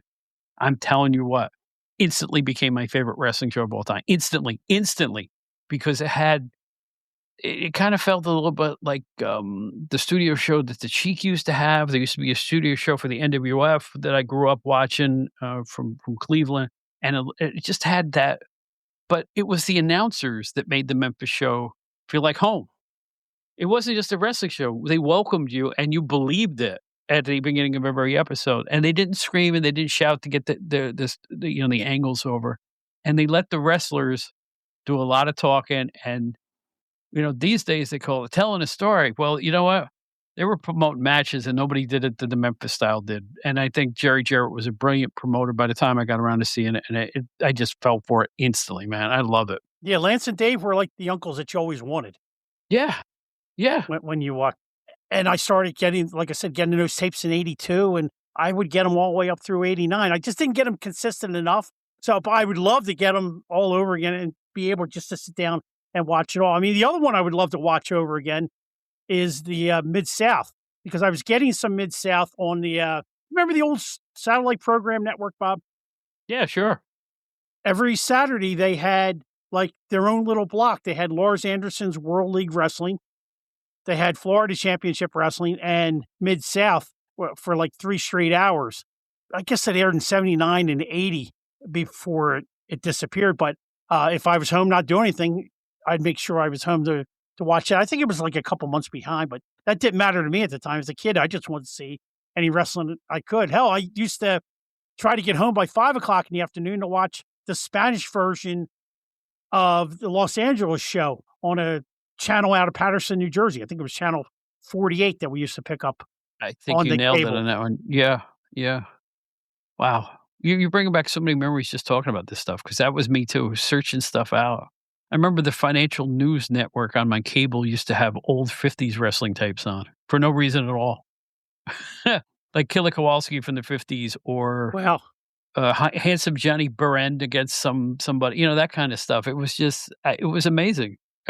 Getting cable TV is like getting let out of jail if you were a wrestling fan. You finally got to see stuff from different time areas and different places around the country. oh, and especially around 85, because it was like the extra local channels in Philadelphia, Philly 57 started running, or later in 86, rather, they started running Mid South, World Class, and AWA, in addition to Crockett, who had already invaded Philadelphia.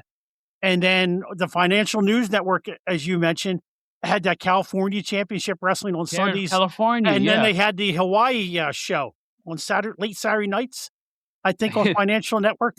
I used to love the California Championship Wrestling because it was the late 80s featuring stars from 1971, the whole doggone show. Great Goliath, here's John Tolis, here's Victor Rivera. It was the same people they had watched almost 20 years previously. And I can't say it was good, but I know I enjoyed it. Yeah, exactly. From the constructive eye that we've all been, trained to give match ratings and all that kind of stuff. Put that aside and just sit down and watch a wrestling show and just enjoy it. Damn You don't have right. to be critical on everything.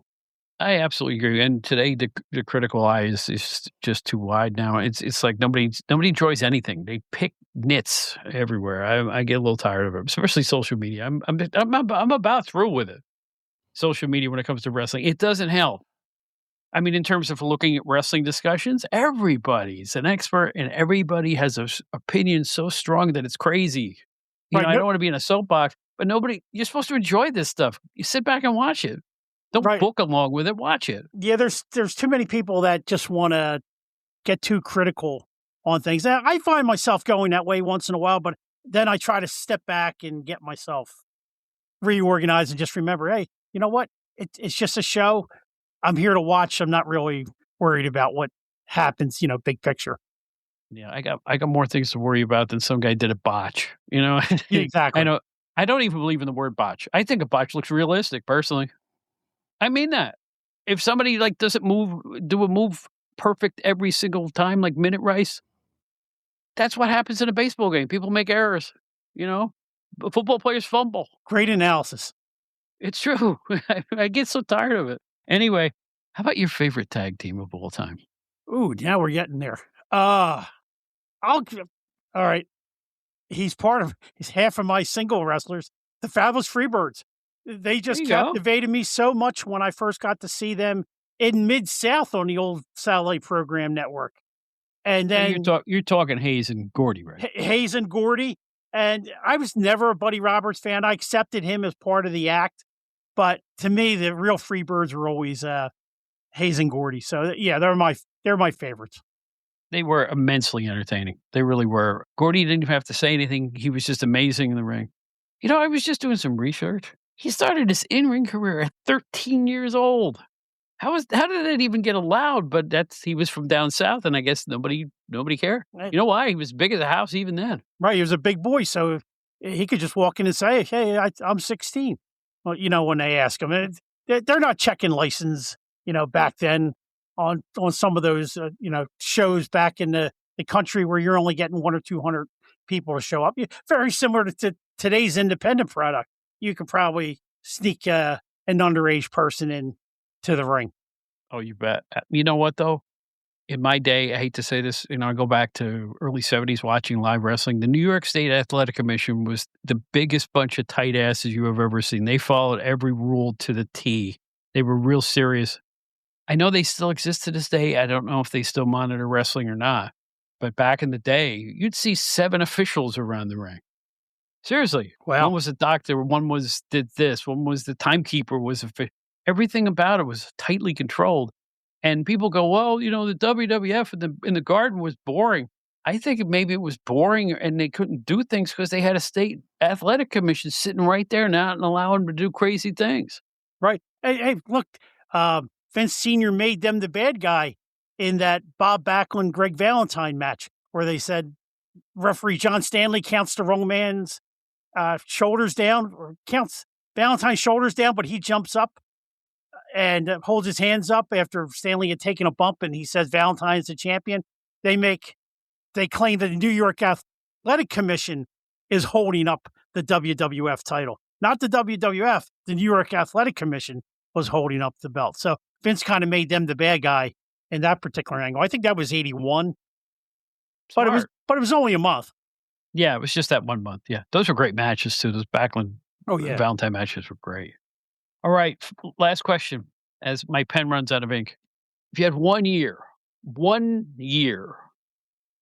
could be the 80s, 90s, 2000s, doesn't matter. Your favorite wrestling year, where you were like, this was a great, or nobody ever looks back and say that was a great year. But if you remember a specific year where you were totally entertained and you really liked what was going on, do you have one? Again, I'll jump back into the early 80s. I'm going to go with 1982 because that is the year, as I said before, I started doing the newsletter. I got into the videotapes and I became, lack of a better term, I became a smart fan. Okay. And knowing the behind the scenes stuff really got me into loving the business even more. And as time went on, for me, it wasn't so much as, watching the matches and following along what was going on. I wanted to know what was going on behind the scenes. And we're trying to figure out why they did this, why they did that. And so 82 was the year that started all that for me. So in a way, that's my wrestling birth year, kind of in a way. That makes sense. And I kind of agree with that time period because it was like WWF was red hot. Cable was expanding. I was seeing more shows, that type of thing. Looking back at it as a kid becoming an adult, I think that was a really good year. 82 was good. It was good everywhere. And NWA, AWA. Going, Yeah. You've plenty of indies, plenty of local shows. It was great. You're right. 82 was a fabulous year for wrestling. And you were a fabulous guest on podcasts. I can see why you're so busy there, Jammie Ward. Nice job once again. Well, thank you, Bob. And anytime you need me, just give me a call. I'll be more than happy. Like I said before, I just love to talk wrestling. I don't care who I'm talking wrestling with. I just love to talk wrestling. What? You don't care? I'll bring my dog in here next time. What? You don't care who you're talking to? Being a dog, we'll have a no, here's what we'll do. You bring your dog in the back. I'll bring my dog out. We'll let them hash over. All right. Is it Junkyard Dog or Moondog Spot? Which is your favorite? One of those, Yeah, exactly. I will have to go. I'm sure my dog will say JYD because he's a guilty pleasure of mine. Guilty pleasure. Now, why would that be? I don't know. I just always liked the dog. The Mid-South, when he was built like a Greek god, I just really got behind the guy. And then when he came to WWF, I understand that his talent went down. That's part of being a smart fan. You get to hear the negatives and you start thinking that way. But, looking back, I enjoyed him all the way through his WCW run. I just like the dog. You just like the dog, sure. Yeah. Hey, listen, he picked up Mid-South and carried it on his shoulders for about a year. He was huge in Bill Watts' territory. And then Bill could never really find that guy to take his place. Sure, he had Butch Reed or even DiBiase or Dr. Death, but he never had the guy to get that territory back up to the heights that it was when JYD was the number one guy. When you can draw a big crowd to a football stadium being on top, you're on top. Oh, yeah. Back then, anyway, that was as good as you could do it. It really was. Yep. The Watts territories do not get enough credit for being as big as they were in the region that they promoted. Oh, yeah. They were a monster down there. And it's just a shame that, he blamed it on the the oil business going south. And if that is the real reason, that because the economy just went to hell down there, if that's the reason his territory went down, that's a shame, because he was just so good at what he did, Bill Watts. We could do a whole show just on Bill Watts. We really could. We probably should, because you know why? You can watch those tapes today and they still hold up like crazy. Yeah. They're excellent. They're really, really good. And how many stars did Bill Watts make? JYD is one of them. Yeah. Hacksaw Duggan's another one. Just go down the list of just go down the list of people that he propped up. It's amazing. Absolutely amazing. And you're amazing too. So tell the people where they can get a hold of you, what shows you're on. The floor is yours. Hype away. Tell us where they can find you. All right. Well, you can find me just about every week. I'm on the OtherShip podcast with Michael Herrick, William Merriweather, and Drew Samuels. We don't only just talk wrestling on that particular podcast. We also talk movies. We'll talk other sports. We'll talk food. We just celebrated our 300th episode last week, and we dedicated that hour and a half to our favorite episodes of The Office. It's a popular television show. Right. Well, if you know anything about the OtherShip podcast, also on the WrestleCopia Podcast Network, of which I am affiliated, they talk about a lot more than just wrestling. That's what makes it so much fun. They veer off into all different types of categories. Am I right? You never know what we're going to discuss. I mean, a few months ago, Drew and I did a Mount Rushmore series of professional wrestling, starting back in the 50s, going up through present day. We rebooked JCP in 1987 after the UWF buyout.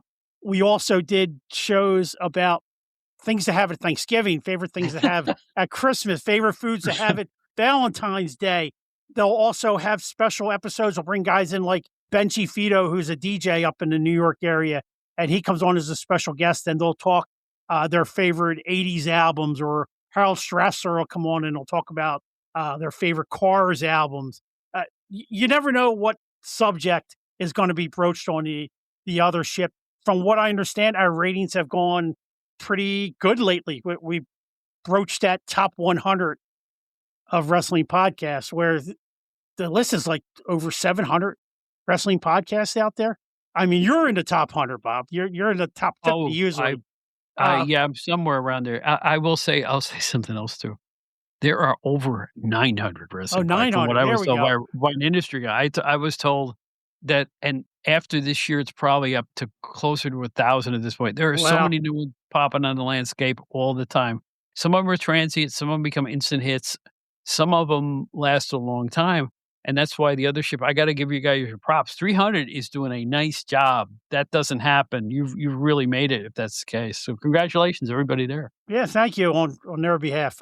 You can also catch me on WrestleCopia, Ray Russell. I do the regional wrestling podcast with him about once a month. Ray and I cover, presently we're in 1982 Georgia. Before that, we did the 1981 Georgia. We do it about 2 weeks worth of coverage. We do a deep dive. We'll go over every house show result of the circuit, and also every TV result. And also, if we have a video of the actual TV show, we'll make comments about the interviews and all that kind of stuff. Ray is just unbelievable with his knowledge and how deep he just digs to find it, how he finds information. I don't know. I try to research his stuff, and he just comes up with great things. He's one of the real smart guys, and I want you to give a message to him from me, although I'm in contact with him all the time. I recently had, just this week, I had a little bit of a problem. He fixed it immediately. That's the kind of guy he is. Yeah. He's a tremendous guy. He is a wonderful guy. Easy to work with, great on the stick. I just think he's awesome. I think Ray Russell is a credit to the wrestling podcast industry, and I'll leave it at that. How's that sound? You let him know I said that too. I certainly will, because I'll be talking to Ray in the upcoming days, because I also do Regional Wrestling Unreeled with Ray, where each week we'll go over a show from 1983 in Southwest Championship Wrestling. They're run on the USA Network. It's a watch-along presentation, and we also do 1982 Mid-South. It's a watch-along. And they're a lot of fun to do, because it's up on the screen, and we just say whatever comes to the top of our, off the top of our heads. So we have a great time doing that podcast. So that's my my main shows. But as I said earlier on, I'm on with John McAdam with Sick to Wrestling and Steve Gennarelli every 6 months or so. I'll pop in there. You never know where I'm going to pop up. People contact me all the time. Hey, you want to come on and do a guest shot? So, like yourself, I greatly appreciate it. Hey, it's my pleasure. You kidding? But the numbers don't lie. When you appear, people like it. You like hearing you. So I appreciate you taking the time out. Even though we're both retired, you can be busy and retired at the same time. So, and you are busy on the stick. So thank you so much. Listen, continued good health, continued success. It's great to see you, and we'll talk soon, hopefully. Tell the other ship guys if they want somebody to bore their pants off. Tell them I'll come and talk to them if they want, because it's like the show is so much fun. I would like to just peek my head in that door sometime. You know what? We can make that happen. We have discussed that. It just hasn't have been the proper time or proper topic to slide you in there yet. But Yeah, we've been trying to think of a way to get you in. So you need to pick a week when you want your show to suck, and then you say, "Let's call Bob." Oh, come So on. there you go. If you're on, we're gonna break that top 25, Bob. Oh. I'm only laughing because I did break the 25 spot once. Did you know that? No, I didn't know you got. I did break the top 25 one time, and you'll never guess the guest. It was Greg Oliver. And I know Greg. I have a pass with Greg. Believe it or not. Greg is the guest star of the highest rated show I ever had. It was 25.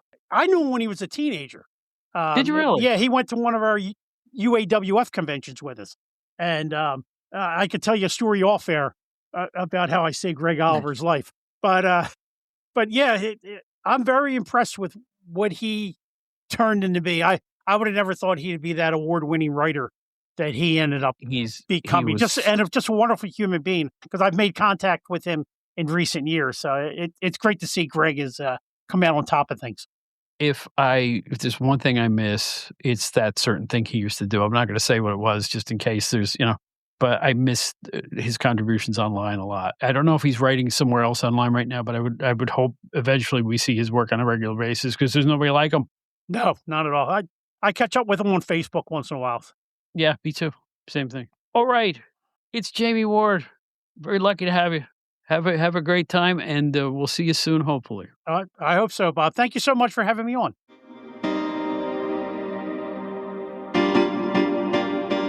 Attention, Gen Xers.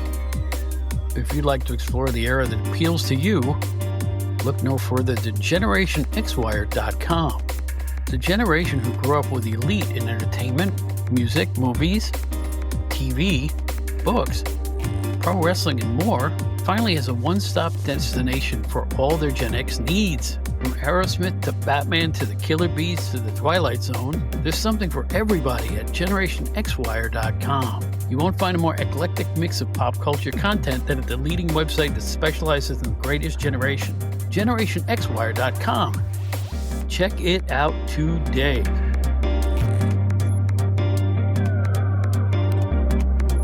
That's it for another edition of the Outdated Wrestling Hour podcast. We hope you enjoyed yourselves. Write to us, outdatedwrestling@gmail.com. Our website, outdatedwrestlinghour.buzzsprout.com, where you can find all of our episodes at the press of a button. We will never Patreon you for those. Also on the website, you will find a box that says Outdated Wrestling Hour Fan Club, where for a nominal fee, you can help perpetuate the ongoing adventures of this podcast and our sister show, the Outdated Entertainment Hour, which comes out about once a month. All of it on outdatedwrestlinghour.buzzsprout.com. We're available on every podcast app you can think of. Please join us again. Both the Outdated Wrestling Hour and the Outdated Entertainment Hour are shows provided by Bob Smith's podcasts. The Outdated Wrestling Hour is part of the WrestleCopia Podcast Network. That's it for now. We hope you had a really good time tonight. And we're out every Friday with new editions of the Outdated Wrestling Hour podcast. So until next time, this is Bob Smith. You might remember me from my days with PWI. Thanks for being loyal fans. Thanks for listening every week. And we always say the same thing at the end of every show. In the words of Ringo Starr, peace and love, brothers and sisters. Peace and love.